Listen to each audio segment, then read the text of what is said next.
ታውቃላችሁ ውዶቼ፣ አንዳንድ ነገር ዝም ብሎ ይጨንቀኛል።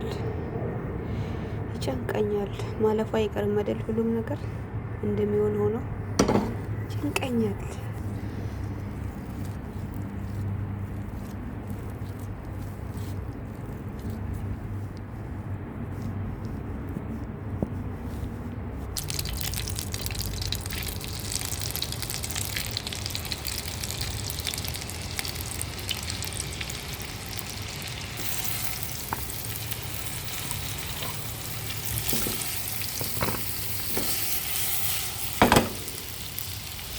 ሰራ ከወዱ አይደለም አደባባይ ጭንቀቱን ያዋየው። አንዳንዴ ከውስጣችን አውጥተን ስንናገር አጠገባችን ላይ የሆነ ሰው ብሎ የሚያዳምጥ ወይም አይዞሽ የሚል ይመስላል። አንዳንዴ አውጥተን መናገር ጭንቀት የሚሰጥ ይመስላል። አንዳንድ ሰዎች እንደምን ሆኖ ነው እንደዚህ ሰዎችን አደባባይ ለማወራው ነበር። ዛሬ ግን እኔም ደርሻለሁ። ውስጤ ለማወራው አውጥቼ መናገር ያኔ ይረሳል። ሰው እንደሚያዳምጥ አይነት ነገር ሆኖ ይረሳል። ጭንቀት ይቀንሳል መሰለኝ። ስለዚህ ማለት ነው ራሴን በራሴ አይዞሽ ያልፋል እያልኩ ማለት ነው። ነገ ሌላ ቀን አለ አይደለ? በቃ አማራጭ የለም። ትልቅ ተስፋ አድርጎ ዝም ማለት ነው። ነገሩ ራሱ ይመራል ማለት ነው። ተጨንቄ ምንም የሚጨምረው የሚቀንሰው ነገር የለም። ሁሉም ነገር በጊዜ ይሆናል አይደለ? ስለዚህ አይዞሽ በሉኝ።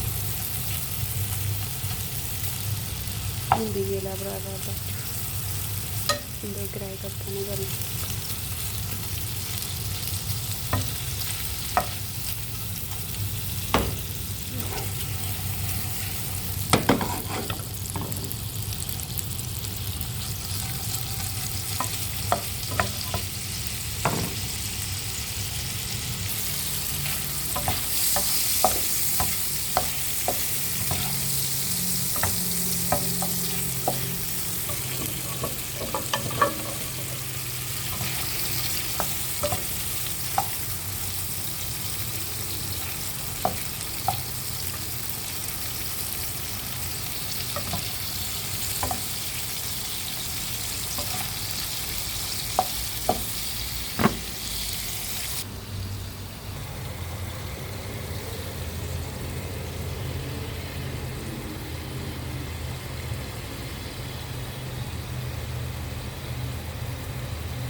ውዶቼ ሰብስክራይብ እያረጋችሁልኝ ላይክ ሼር እያረጋችሁልኝ ሙያዬን ለዓለም እንድደርስ አድርጉልኝ። አይጸገም ለእንቺ ነገር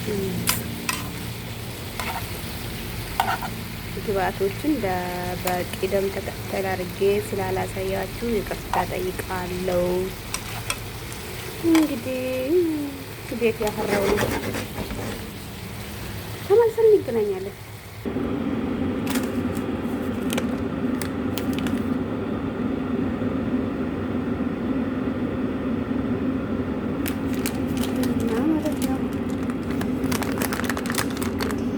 ውሃው ቀዝቃዛ ነው እንዳይቦክለት ነው። ሙቅ ላይ ማድረግ ትችላላችሁ። ሾርባ ነው ጃሃዝ።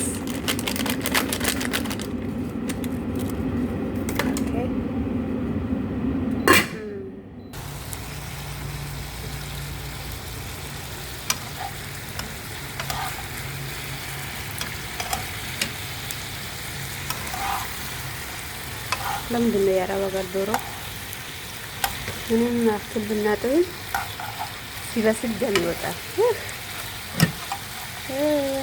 ወኔ በላቸው እንግዲህ እንደኔ በጨው በሎሚ እንደመሰለኝ አጥቤዋለሁ። ከዛ ደም ጥቂት እያለ ይወጣል። ያስጠላኛል። እኛ ቤት ማለት ነው ዶሮ በጣም ነው የምንወደው ልበል እንጂ አላውቅም። ስለዚህ እኔ ክንፍ ሊያወጣ ነው ዶሮ በየቀኑ ከመብላቴ ትንሽ እንትን ስላልኩ የተነሳ በቃ እንደ ዶሮ ልጮ ነው ወይም ክንፍ ሊያወጣ ነው ሊበር ነው በቃ በየቀኑ ዶሮ እንደኛ ሀገር ዶሮ አይነት ነው ያልተባለ አሰራሩ ፈስፈስ እንደው አይሰለቻቸው በእውነት ነው። እንግዲህ ቤት የተለያየን ማድሪድ መግባት ያቃተ ሰዎች ካለ